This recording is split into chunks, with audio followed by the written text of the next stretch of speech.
It's a new week. Welcome back. Bonjour, monsieur, I should say, as the Mets have reported interest in Ty France. Do we want a trip to the Eiffel Tower to see France at first base for the New York Mets? I'm Jake Brown. You're watching Mets Daily. Hit that thumbs up button. Comment below. Subscribe. I thought there was something wrong with the thumb. I think that's just the lighting, but don't do the side thumbs up. Give us a thumbs up.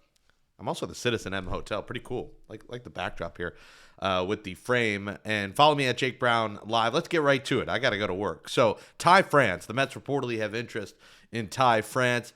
Listen, why would you not sign Ty France? Ty France is a Gold Glover in 2025. And if the Mets want to continue with the run prevention model and everyone could stop panicking about first base. You want to talk about a good part-time first baseman. You mix with Jorge Polanco, you DH Polanco the other days.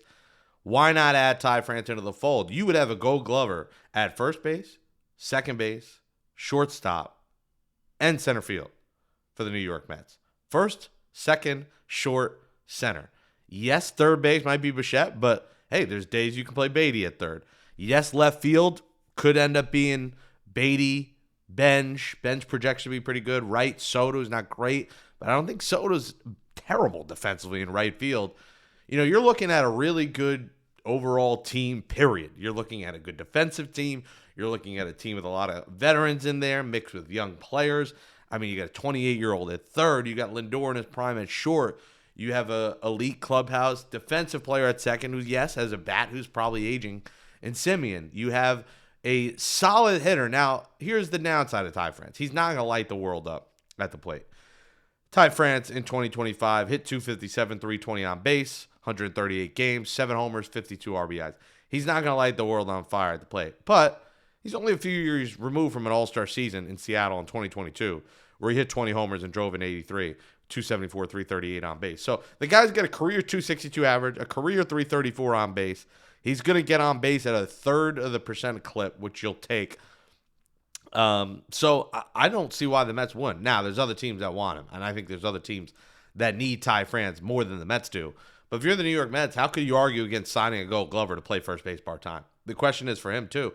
Is this the right spot for him? You know, this is a spot where he's not going to play 162, but I think he would get enough playing time. If, you know, everyone's worried about Polanco, Suarez, I want to get to in a second. Polanco playing first base. But you won't worry about Ty France playing first. This guy has, you know, I've never seen this number on Baseball Savant. He has an outs above average of 10. You know, 10. It is at the 96th percentile.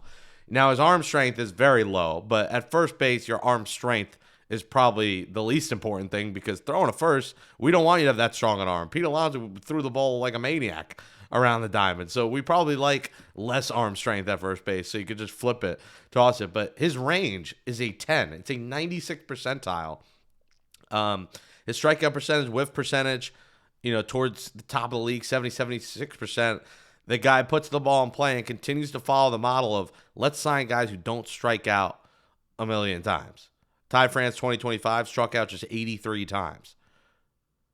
So that's what the Mets want. Good defense, put the ball in play, a veteran. You know, he is 31 years old. So I'd be all for it. Let us know in the comments. Do you want the Mets to sign Ty France? They can't sign Eugenio Suarez because he went to the Reds. And there's some mystery about this, folks. Like 1 year, $15 million.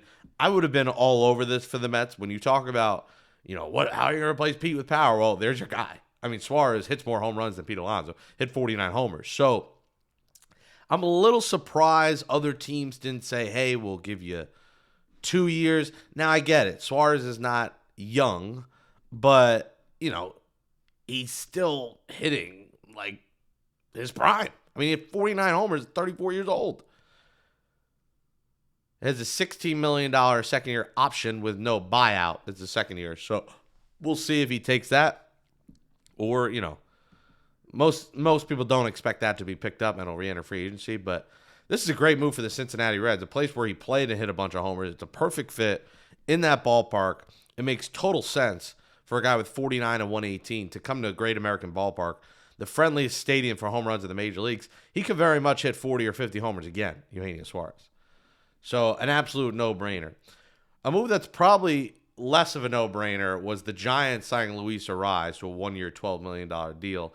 Now, some people in the comments said the Mets should sign him. I never saw him as a fit for the Mets. He's not a good defensive player.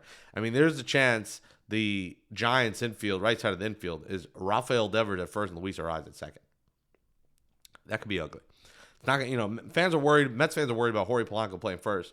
You feel a lot better not having your right side of the infield be Luis Ariz and Rafael Devers. I think the Mets will be just fine defensively because the Giants are not going to be fine defensively. But they're going to have a 300 hitter in that lineup in Luis Ariz. I don't think it's a bad deal. It's a no-risk deal. Anytime you do a 1-year deal and it's not a gargantuan amount of money, it's not a risk. If Luis Ariz sucks, you let him go.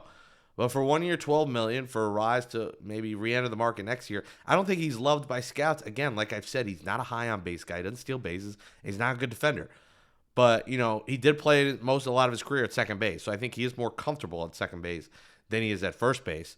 But, offensively, that's an intriguing infield. Willy Adames, Matt Chapman, Luis Ariz, and Rafael Devers. Offensively, that is very fun. That is a fun team in San Francisco that's going to hit the baseball. Are they going to pitch? Are they going to play defense? We'll see about that. But I had zero interest in Ariz. But listen, for 1 year, $15 million, I certainly would have signed Eugenio Suarez. Now, again, there's not, we talk about these guys. There's not exactly, the Mets don't have all these spots. They would have to create a spot.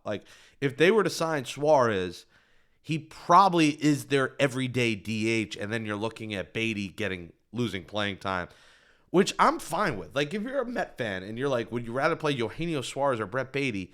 I don't think anyone would say Brett Beatty. As much as I think we like Brett Beatty, Eugenio Suarez adds a lot more dynamic to your lineup. I mean, a guy that's 49 and 116, Brett Beatty had a career year with 12 and 50. So they're not even in the same stratosphere hitter. Obviously, Beatty's the better defender, but Suarez probably would have been your everyday DH, and then, Beatty probably would have lost time. Polanco would have been your everyday first baseman, and Beatty maybe becomes your everyday left fielder until Carson Bench gets here, but that would have been the move. But it's fine. He goes to the Reds. Good for them. He goes back to Cincinnati.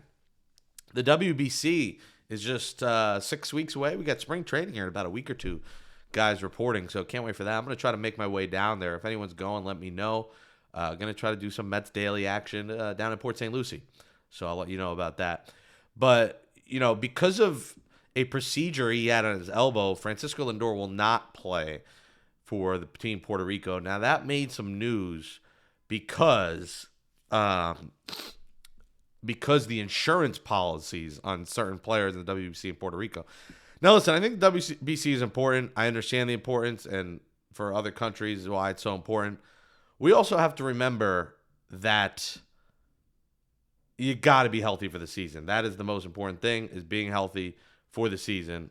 So while it is key for him to play, if he's not going to be 100%, and, the insurance policy, that's a conversation for another day. That probably needs to be changed. It should be covered. I mean, they make the WBC a big deal. Something like that should be covered. But I don't think the Mets want the same thing to happen to Edwin Diaz, knock on wood, because Juan Soto is playing for Team Dominican Republic. Soto is expected to be the designated hitter. You don't want him on his feet in the outfield. Again, you want to keep him healthy. And Clay Holmes and Nolan McLean will play for Team USA. I think the WBC is nice. I'm not in love with it. I'm not someone who's like, I'll be locked into every WBC game. I think it is good for the sport. I see nothing wrong with it outside of the potential injuries. But I'm not like a fanatic of the WBC. I think there's a sense of pride in Dominican Republican baseball in Puerto Rico and that rivalry, where the U.S. maybe there's a little bit less pride when it comes to baseball. But obviously I'll be cheering for Team USA because I'm from here. But I'm also not going to be buying gear on MLB.com and wearing it, to work. All right, my Team USA shirt. I'll pay attention to the USA games, but I'm not going to be watching every game of the WBC. But I think it's good for these players. I think it's a good showing for Nolan McLean to show the baseball world, hey, I'm going to be an ace in the major leagues. Now, we're putting him at number 2 or putting him at 2 or 3 in the Mets rotation already. The expectations are high. I'm a little worried that we're setting him really high. He looked incredible, but, now the league's seen tape. Are we going to see the same Nolan McLean? Is he going to be as good? I think he will be, but we have high expectations for him. We have high expectations for Clay Holmes now with a year under his belt as a starting pitcher. So a lot to watch for in the World Baseball Classic. I got to bounce, everybody. Thank you for watching. Hit that thumbs up. Subscribe to the channel. We're 105 away. My birthday's on Thursday. Let's get it this week. Would love to celebrate my birthday, getting us to 4,000 subscribers. Thank you so much for your support of Mets Daily. And we'll talk to you tomorrow, Tuesday, February 3rd. Thanks for watching.